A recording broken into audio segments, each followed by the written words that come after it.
Garee shoror keessaa Amaaraa Faannootiin raawwatamee lubbuun namoota hedduu darbuun jiraattonni himaniitii jiru. Haleellaa kanaan poolisoonni federaalaa 30 ol ta'an ajjeefamutu ibsame. Hayyoonni Oromoo waraanni Oromiyaa irratti labsame waraana waboo irratti labsame qofa osoo hin taane waraana qabsoo bilisummaa Oromoo fi Oromummaa irratti labsameedha jedhan. Bu'aan waraana kana irraa argamu biyya diiguuf dhiiga lammiilee dhangalaasu akka ta'e ibsaniitii jiru. Godina Wallagga Lixaa aanaa Qondaalaatti waraana mootummaatiin namoonni nagaa ajjeefamaa jiraachuun jiraattonni himaniitii jiru. Oromiyaa keessatti waraanni bilisiginnaan bobbaase nuti waboodha jechuun saamicha bal'aa uummata nagaa irratti geggeessaa jiraachuun himameetii jira. Waraanni bilisiginnaa maqaa waraana bilisummaa Oromoo fayyadamuun saamichatti akka jiru jiraattota godinaalee Oromiyaa garaagaraatti Oromiyaa Miidiyaa Neetworkitti hime. Manneen barnootaa magaalaa Finfinnee afaan Oromootiin barsiisan tokko tokko keessatti faaruun Oromiyaa akka hin faarfamne dhorkamuu barattootaa fi barsiisonni baniitii jiru. Hoogganaan dhaabbata fayyaa addunyaa Dr. Tedros Adhanom addunyaan rakkoo namoomaa uummata gurraachaa fi adii mudataa jiruuf xiyyeeffannoo walqixaa kennaa hin jirtu jechuun komate. Kun hangafoota oduutii guutuun oduu har'aaf qindeeffanne itti aanee isinii dhiyaata.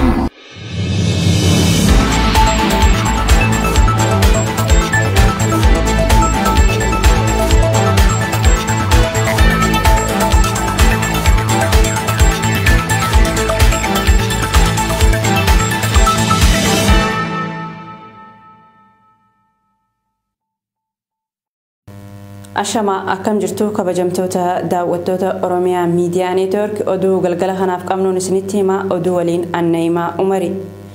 Godina Horroo Guduruu Wallaggaa aanaa Amuruutti haleellaa garee shoror keessaa Amaaraa Faannootiin lubbuun namoota hedduu dabruu jiraattonni himani.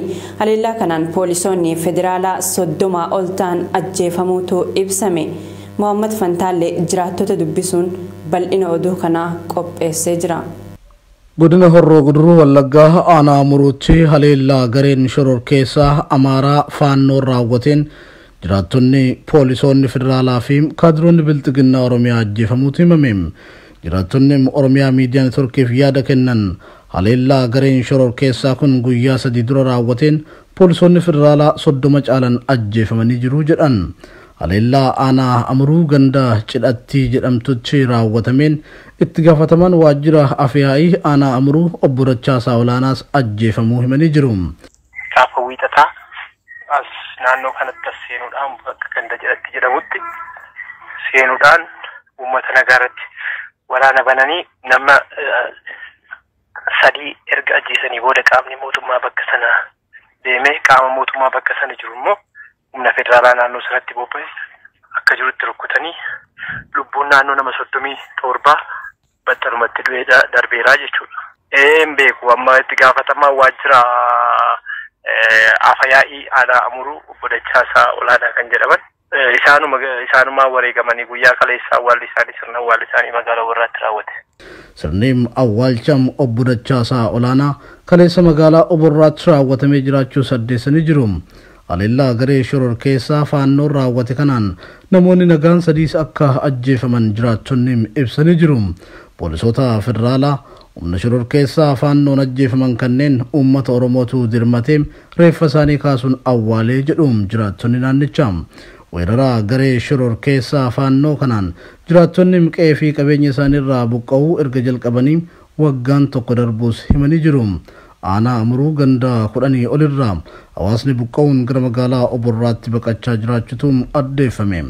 Aanaan Amuruu naannoo Amaaraan waldaan gasite kan jedhan jiraattonni humni shoror keessaa Faannoo wayitii garaagaraatti beelladoota fi qabeenya uummataa saamaa akka tures dubbatanii jiru. Aanaa Amuruu ganda Haroo Guddinaa fi Maddeelee jedhamanichi humni shoror keessaa Faannoo beelladoota 300 ol saamuus jiraattonni ibsanii jiru. Dabaluunis manneen jiraattota gubaa akka turanii fi lubbuun namoota baay'ee haleellaa Faannoo Amaaraan darbaa akka ture himanii jiru. Mootummaan naannoo Oromiyaa haleellaa daangaa darbe kanaaf deebii wayituu hin kennine jedhamuun komatama. Hayyoonni Oromoo waraanni Oromiyaa irratti labsame waraana bilisummaa Oromoo qofa irratti kan labsame osoo hin taane waraana qabsoo bilisummaa Oromoo fi Oromummaa irratti labsameedha jaani. Hayyuun seenaa Profeesar Isqeel Gabbisaa, hayyuun falaasamaa fi gaggeessummaa Dr. Hussein Kadirii fi barsiisaan saayinsii siyaasaa Dr. Milkeessaa Miidhagaa turtii Oromiyaa Miidiyaa Neetwoorkii waliin taasisaniini kana kan jaani. Bu'aan waraana kana irraa argamu biyya diiguu fi dhiiga lammiilee dhangalaasuu akka ta'e ibsanii jiru. Siraaj Sabaaf xiinxala hayyoota kana gabaasa bal'aa qindeessee jira. Ibidda hin dhaamne qabsiisuudha. Oromiyaa keessatti lola labsuun Riiformiin siyaasa dinagdee Itoophiyaa keessatti dhufe Itoophiyaa gara dimokiraasii fi nageenyaa osoo hin taaneem gara waraanaa fi tasgabbii dhabiinsaatti ceesisuun abdii sabaa fi sablammoota biyyattii dukkaneessuu isaa qooda fudhattoota siyaasaa Itoophiyaatiin ibsamaatii ture. Sirni bulchiinsaa mootummaan qabatee fi gaafii uummataa cinatti dhiisuun ka'umsa waraana waliinii fi tasgabbii dhabiinsa biyyattii hordofsiisuun isaas irra deddeebiin dubbatamaatii jira. Waraanni waggoota afuriif biyyattii keessatti adeemsifamaa ture. Waraana eenyummaa sabootaa balleessanii eenyummaa Itoophiyaa qeenxee ijaaruu akka ta'e hayyoota seenaaf xiinxaltoota siyaasaatiin ibsamaatii ture. Hayyoonni Oromoo Profeesar Isqeel Gabbisaam, Dr. Hussein Kadiiriif Dr. Milkeessaa Miidhagaam xiinxala sagantaa OMN Gaaddisa Raabaadorii irratti kennaniin waraanni Oromiyaa irratti labsame dhimma waraana bilisummaa Oromoo qofa osoo hin taane dhimma eenyummaa Oromootii jedhaniitii jiru. Hayyuun falaasamaa fi geggeessummaa Dr. Hussein Kadiir waraanni lixaa fi kibba Oromiyaatti adeemsifamaa ture. Hidhaan ajjechaan reebichaa fi saamichuu waggoota afran darban uummata Oromoo irratti taasifamaa ture. Waraana osoo hin labsamin adeemsifamaa ture.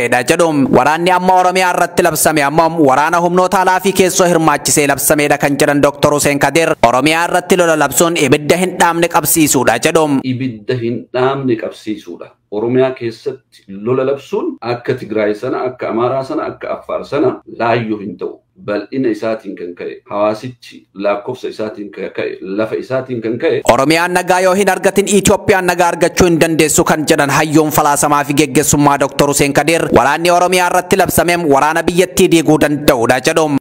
Biyya sana keessatti Oromiyaan nagaa argachuu dhabnaan biyyi suni nagaa hin argattu. Waraanni kun yoo dhaabbateen alatti waraana biyya diiguuf deemu. Kollejjii Miishigaan Albiyoonitti saayinsii siyaasaa kan barsiisan Dr. Milkeessaa Miidhagaam waraanni Oromiyaa irratti labsame waraana waboo qofa irratti labsame osoo hin taane waraana qabsoo bilisummaa Oromoo akkasumas waraana Oromoo fi Oromummaa irratti labsameedha jedhu. Waraanni waraana bilisummaa Oromoo irratti miti kan labsame. Waraanichi jeneraalii waraana qabsoo bilisummaa Oromoo, qabsoo Oromoo, waraana Oromoo fi Oromummaa irratti labsame. Waggootaaf waraanni jibbaa Oromummaa irratti hundaa'ee adeemsifamaa ture kan jedhan Dr. Milkeessaa Miidhagaam rakkoo siyaasaa waraanaan furuuf yaaluun qarooma biyyattii ta'ee jira jedhan. Waraanni ayidooloojii muummichi ministeeraa biyyattii ilaalcha maqaa Itoophiyummaa jedhuun jibbinsa Oromoo irratti hundaa'een nama ijoollummaadhaa kaasee akkaataa saniin guddates waan ta'eef qabsoo Oromoo hin jaallatu hin jibbaa, dhimma Oromoo hin jaallatu hin jibbaa. Waraanichi ideologically waraana eenyummaa Oromoo dhabamsiisuuf gaggeeffamaa ture waan ta'eef.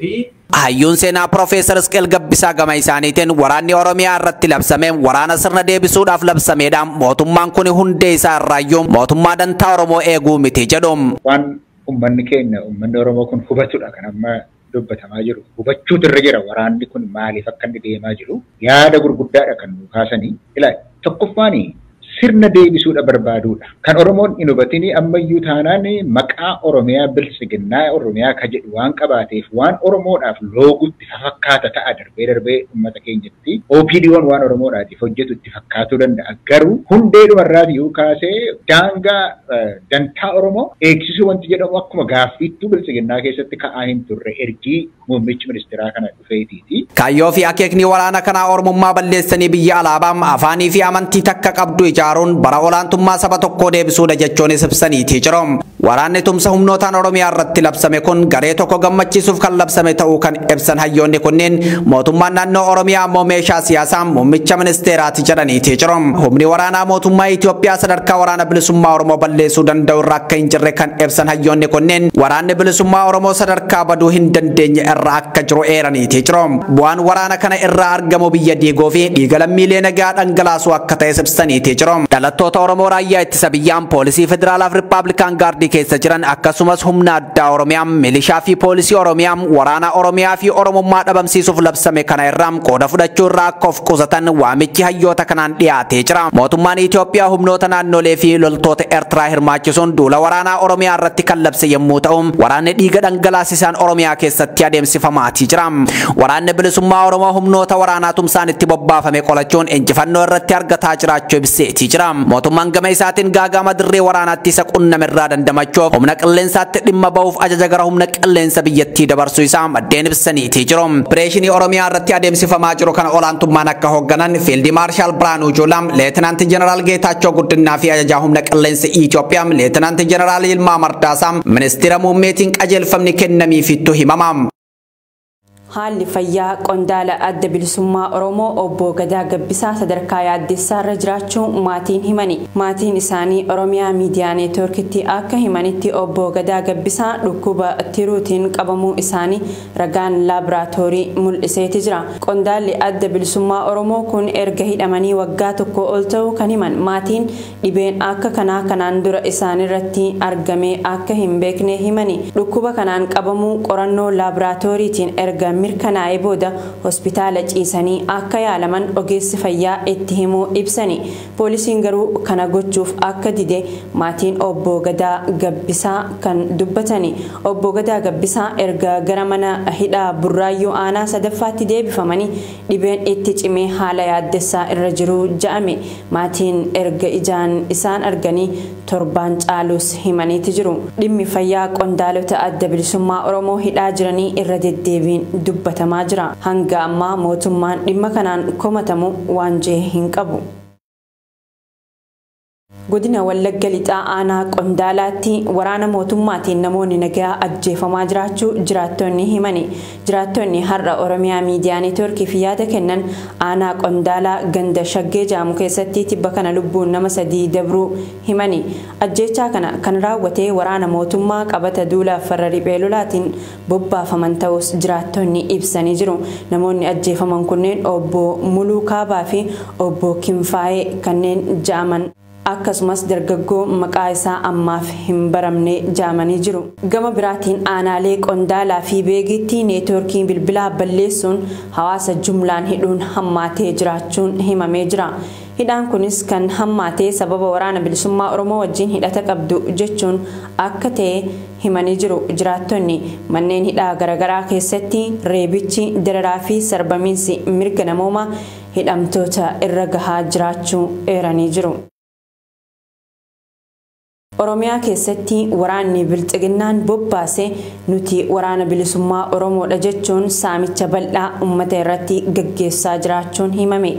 Waraanni bilxiginnaa sadarkaan jiru caasaalee sirnichaa biroo wajjin qindaa'uun maqaa waraana bilisummaa Oromoo fayyadamuun saamichatti akka jiru jiraattota godinaalee Oromiyaa garaagaraatu Oromiyaa Miidiyaa Neetwoorkitti hime. Bal'inni oduu kanaa akka ta'anutti dhiyaata. Jiraattonni godinaalee Oromiyaa garaagaraa irraa dubbifne humni mootummaan duula farra riphee lolaa jedhee nutti bobbaase saamichatti jiraa jedhani. Saamichi humnoota mootummaan bobbaaseen taasifamaa jiru immoo maqaa waraana bilisummaa Oromoo dhahateetii jedhani. Saamichi kunis karaa bilbilaa fi qaamaan taasifamaa jira kan jedhan jiraattonni qondaalonni waraanaa kunneen bilbila garaagaraatiin bilbiluudhaan maallaqa guddaa akka kaffalaniif doorsisaa jiraachuu himani. Maallaqa gaafatamtan kana hatattamaan bakka nuti jennetti kaffaluu qabdu ta'uu baannaan tarkaanfii ajjeechaatu isin irratti fudhatamaa nuun ja'an jiru. Ijoollee keessan ukkaamsina qe'ee fi qabeenya keessan ni gubna kanneen ja'anii fi doorsisaan biroo humnoonni mootummaa akka fayyadaman jiraattonni himani. Gochaan humnoota nageenyaa mootummaan bobbaaseen raawwatamu kun godinaalee Shawaa Lixaa fi Shawaa Kibbaa keessatti garmalee akka babal'ate jiraattonni ni komatu. Waraanni bilisummaa Oromoo gama isaatiin gochaan humnooti nageenyaa mootummaa kun har'a kan jalqabee miti ja'a. Duraan jalqabee mootummaan maqaa waraana bilisummaa Oromoo xureessuuf yakkaawwan garaagaraa maqaa wabootiin hojjetaa ture ja'a. Waraanni bilisummaa Oromoo bilisummaa sabaaf qabsaa'aa kan jiru waboon uummanni humnoota mootummaan bobbaaseen maqaa waraana bilisummaa Oromoo dhahatanii saamanii fi yakka garaagaraa raawwataniin akka hin burjaajofne dhaamsa dabarsee jira. Mootummaan dhimma kana ilaalchisee hanga ammaatti waan jedhe hin qabu. Manneen barnootaa magaalaa Finfinnee afaan Oromootiin barsiisan tokko tokko keessatti faaruun Oromiyaa akka hin faarfamne dhorkamuu barattoonnii fi barsiisonni himani. Barattoonnii fi barsiisonni har'a Oromiyaa Miidiyaa Neetwoorkiif yaada isaanii kennan manneen barnootaa garaagaraa keessattuu kan dura bu'oonni isaanii dhalattoota saba Amaaraa ta'an faaruun Oromiyaa tasa hin faarfamu ja'anii dhorkaa jiru ja'ani.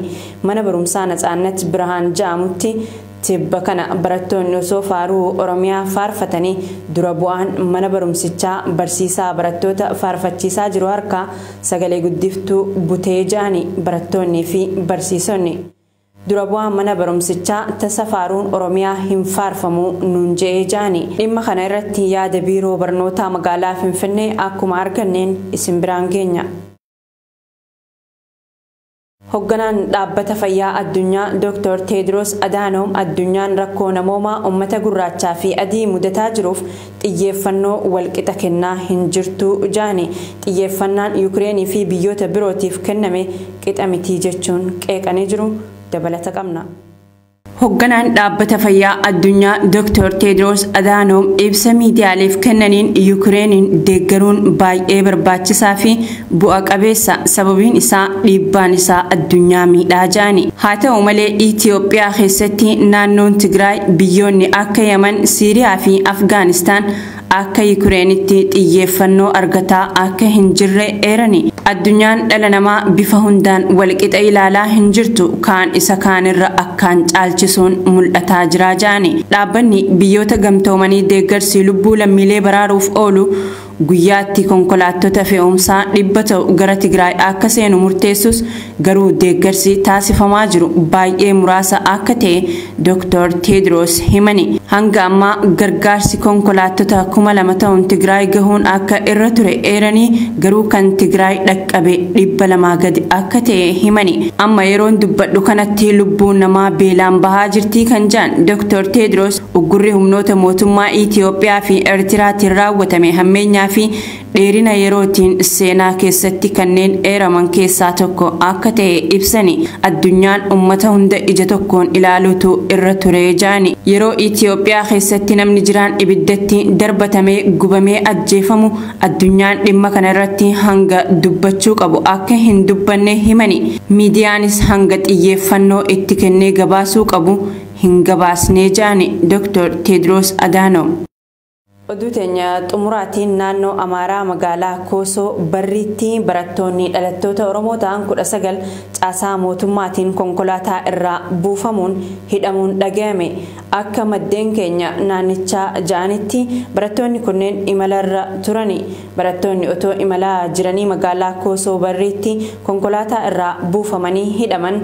Ittaanaa Araggaa, Saamu'eel Araggaa, Taammiruu Bashiiroo, Abrahaam Qaanay, Daraartuu Mulaatu, Dastaayew Biraanuu, Saamu'eel Dassaalany, Yaaragaal Nagaash Addisuu Geetaachoo, Eliyaas Asaffaa, Qanaatee Haayiluu, Addamaa Taarraqany, Gaaromaa Birruu, Taamiraat Taaddasee, Gaaddisee Jaalataa, Dibooraa Abdiisaa, Yoonaas Gannatii, Alamuu Baay'isaa fi Warquu Geetaachoo kan ja'aman akka ta'an maddeen keenya ibsanii jiru. Barattoonni kunneen naannoo Beenishaangul Gumuz godina Matakkalii gara Finfinnee imalaa osoo jiranii qabamanii ja'amee jira.